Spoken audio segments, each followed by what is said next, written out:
ಬೆಂಗಳೂರು ನಗರ ಬೆಳೆದಂತೆ ಅಕ್ರಮ ಕಟ್ಟಡಗಳ ನಿರ್ಮಾಣವೂ ಕೂಡ ಹೆಚ್ಚಾಗ್ತಾನೆ ಇದೆ. ಗ್ರೇಟರ್ ಬೆಂಗಳೂರು ವಿಧೇಯಕದಲ್ಲಿ ಹಲವು ಹೊಸ ನಿಯಮಗಳನ್ನು ಜಾರಿಗೆ ತರಲಾಗ್ತಿದೆ.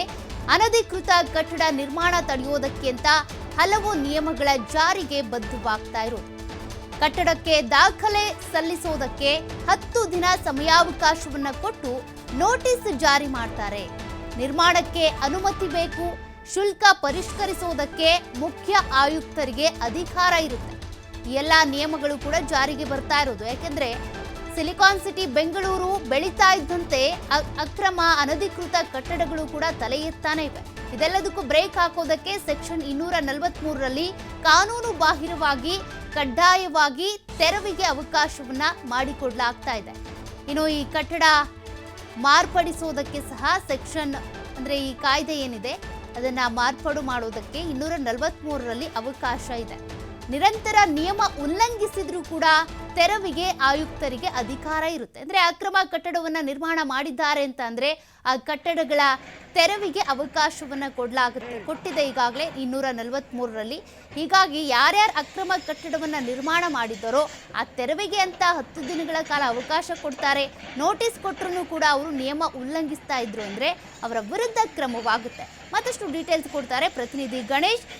ಈಗಾಗಲೇ ಸಿಲಿಕಾನ್ ಸಿಟಿ ಯಾವ ರೀತಿಯಾಗಿ ಪ್ರಖ್ಯಾತಿ ಪಡ್ಕೊಳ್ತಾ ಇದೆಯೋ ಅದೇ ರೀತಿಯಾಗಿ ಈ ರೀತಿ ಅನಧಿಕೃತ ಅಕ್ರಮ ಕಟ್ಟಡಗಳಿಂದ ಕುಖ್ಯಾತಿ ಕೂಡ ಉಂಟಾಗ್ತಾ ಇದೆ. ಇದೆಲ್ಲದಕ್ಕೂ ಬ್ರೇಕ್ ಹಾಕೋದಕ್ಕೆ ಒಂದಷ್ಟು ನಿಯಮಗಳು ಜಾರಿಗೆ ಬರ್ತಾ ಇವೆ. ಅದು ಯಾವ ರೀತಿ ಅನುಷ್ಠಾನ ಆಗುತ್ತೆ ಅಂತ.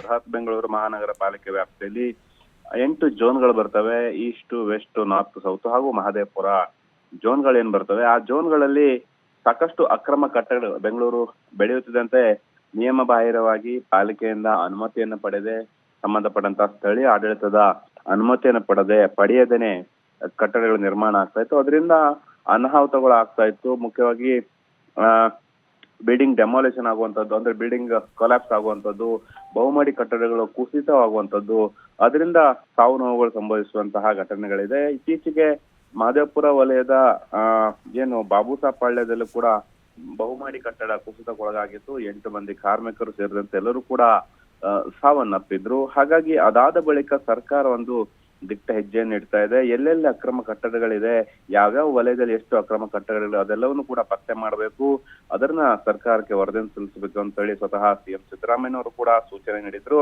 ಅದೆಲ್ಲದಕ್ಕಿಂತ ಹೆಚ್ಚಾಗಿ ಮುಖ್ಯವಾಗಿ ಈಗಾಗಲೇ ನಿರ್ಮಾಣಗೊಂಡಂತಹ ಕಟ್ಟಡಗಳಿಗೆ ಅನುಮತಿಯನ್ನು ಯಾವ ರೀತಿ ನೀಡಬೇಕು ಅನ್ನುವಂತಹ ಒಂದಿಷ್ಟು ಗೊಂದಲಗಳು, ಅಥವಾ ಅದನ್ನ ಡೆಮಾಲಿಷನ್ ಮಾಡಕ್ ಹೋದ್ರೆ ಕೋರ್ಟ್ ಮೊರೆ ಹೋಗುವಂತದ್ದು, ಹೈಕೋರ್ಟ್ ಹಾಗೂ ಸ್ಥಳೀಯ ನ್ಯಾಯಾಲಯದ ಮೊರೆ ಹೋಗಿ ಅದಕ್ಕೆ ಸ್ಟೇ ತರುವಂತ ಪ್ರಕ್ರಿಯೆಯನ್ನ ಆ ಮಾಲೀಕರು, ಅಕ್ರಮ ಕಟ್ಟಡ ನಿರ್ಮಾಣ ಮಾಡಂತ ಮಾಲೀಕರು ಮಾಡ್ತಾ ಇದ್ರು.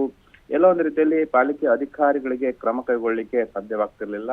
ಇದೀಗ ಮೊನ್ನೆ ನಡೆದಂತಹ ಅಧಿವೇಶನದಲ್ಲಿ ಗ್ರೇಟರ್ ಬೆಂಗಳೂರು ವಿಧೇಯಕವನ್ನ ರಾಜ್ಯ ಸರ್ಕಾರ ಅಂಗೀಕಾರವನ್ನ ಅಂಗೀಕಾರ ಆಗಿದೆ. ಅಧಿವೇಶನದಲ್ಲಿ ಹಲವು ಶಾಸಕರು ಅನುಮತಿಯನ್ನ ಸದನದಲ್ಲಿ ನೀಡಿರುವಂತದ್ದು. ಹಾಗಾಗಿ ಆ ಒಂದು ಗ್ರೇಟರ್ ಬೆಂಗಳೂರು ವಿಧೇಯಕದಲ್ಲಿ ಹಲವು ಅಂಶಗಳನ್ನ ಉಲ್ಲೇಖವನ್ನ ಮಾಡಿರುವಂತದ್ದು, ಹಲವು ಅವಕಾಶಗಳನ್ನ ಪಾಲಿಕೆಯ ಆಡಳಿತ ವರ್ಗಕ್ಕೆ ನೀಡಿರುವಂತದ್ದು. ಇನ್ನು ಮುಂದೆ ಯಾರು ನಿಯಮ ಬಾಹಿರ ಕಟ್ಟಡಗಳ ನಿರ್ಮಾಣ ಮಾಡ್ತಾರೆ ಅವರ ಮೇಲೆ ನಿರ್ದಾಕ್ಷಿಣ್ಯ ಕ್ರಮಗೊಳ್ಳುವಂತಹ ನೇರ ಅಧಿಕಾರ ಬಿಬಿಎಂಪಿ ಮುಖ್ಯ ಆಯುಕ್ತರಿಗೆ ಇರುತ್ತೆ. ಹಾಗೂ ವಲಯ ಆಯುಕ್ತರಿಗೆ ನೋಟಿಸ್ ಅನ್ನು ಕೊಡುವಂತದ್ದು, ಅದು ಸಂಬಂಧಪಟ್ಟಂತಹ ದಂಡವನ್ನು ಹಾಕಿಸಿಕೊಳ್ಳುವಂತಹ ಪ್ರಕ್ರಿಯೆಗಳಿಗೆ ಈ ಒಂದು ವಿಧೇಯಕದಲ್ಲಿ ಅವಕಾಶವನ್ನ ನೀಡಿರುವಂತದ್ದು. ಇಷ್ಟು ದಿನದವರೆಗೆ ನ್ಯಾಯಾಲಯದ ನೆರಳನ್ನ ಇಟ್ಕೊಂಡು ಕೋರ್ಟ್ ಮೊರೆ ಹೋಗಿ ಅಧಿಕಾರಿಗಳಿಗೆ, ಆಡಳಿತ ವರ್ಗಕ್ಕೆ ಚೀಮಾರಿ ಹಾಕ್ತಿದ್ದಂತಹ ಅಕ್ರಮ ಕಟ್ಟಡಗಳ ಮಾಲೀಕರಿಗೆ ಇದು ಒಂದು ಬಿಸಿ ಮುಟ್ಟುತ್ತೆ. ಮುಂದೆ ನಿಯಮ ಬಾಹಿರವಾಗಿ ಅಂತಂದ್ರೆ ಎನ್ಒಸಿಗಳನ್ನು ತೆಗೆದುಕೊಳ್ಳದೇನೆ, ಓಸಿಗಳನ್ನು ಪಡೆದುಕೊಳ್ಳದೇನೆ, ಸ್ಥಳೀಯ ಬೆಸ್ಕಾಂ ಹಾಗೂ ಸ್ಥಳೀಯ ಆಡಳಿತದಿಂದ ವಿದ್ಯುತ್ ಕನೆಕ್ಷನ್ ಹಾಗೆ ನೀರಿನ ಸಂಪರ್ಕ ಯಾವುದನ್ನು ಕೂಡ ಪಡೆಯದೇನೆ ಏಕಾಏಕಿ ಕಟ್ಟಡಗಳನ್ನ ನಿರ್ಮಾಣ ಮಾಡುವಂತದ್ದು, ಹಾಗೇನೆ ಅನುಮತಿಯನ್ನು ಪಡೆದಷ್ಟು ಫ್ಲೋರ್ ಹೊರತಾಗಿ ಉಳಿದ ಹೆಚ್ಚುವರಿ ಫ್ಲೋರ್ ಗಳನ್ನ ನಿರ್ಮಾಣ ಮಾಡಿ ಸುತ್ತಮುತ್ತಲ ಮನೆಗಳಿಗೆ ಒಂದ್ ರೀತಿ ತೊಂದರೆ ಕೊಡುವಂತಹ ಪ್ರಕ್ರಿಯೆ ಮಾಲೀಕರುಗಳಿಂದ ಆಗ್ತಾ ಇತ್ತು. ಅದಕ್ಕೆಲ್ಲವೂ ಕೂಡ ಈಗ ಗ್ರೇಟರ್ ಬೆಂಗಳೂರು ವಿಧೇಯಕದಲ್ಲಿ ಬಂದಂತಹ ಅನುಷ್ಠಾನಗೊಂಡಂತಹ ನಿಯಮಗಳು, ಕಾನೂನು ಏನ್ ಹೇಳಿದೆ ಅದೆಲ್ಲದಕ್ಕೂ ಕೂಡ ಬ್ರೇಕ್ ಬೀಳಲಿದೆ. ಹಾಗಾಗಿ ಮುಖ್ಯ ಆಯುಕ್ತರಿಗೆ ನೇರವಾದಂತಹ ಒಂದಿಷ್ಟು ಅಧಿಕಾರವನ್ನು ಕೊಟ್ಟಿರುವಂತದ್ದು ಸಹಜವಾಗಿ ಮುಂದಿನ ದಿನಗಳಲ್ಲಿ ಪಾಲಿಕೆ ವ್ಯಾಪ್ತಿಯಲ್ಲಿ ತಲೆ ಎತ್ತಲಂತಹ ಅಕ್ರಮ ಕಟ್ಟಡಗಳಿರ್ತವೆ, ನಿಯಮ ಬಾಹಿರವಾದಂತಹ ಕಟ್ಟಡಗಳಿರ್ತವೆ, ಅದರ ಮೇಲೆ ಕ್ರಮ ಕೈಗೊಳ್ಳಲಿಕ್ಕೆ ಸಾಧ್ಯವಾಗುತ್ತೆ. Okay, thank you Ganesh ಡೀಟೇಲ್ಸ್ಗೆ.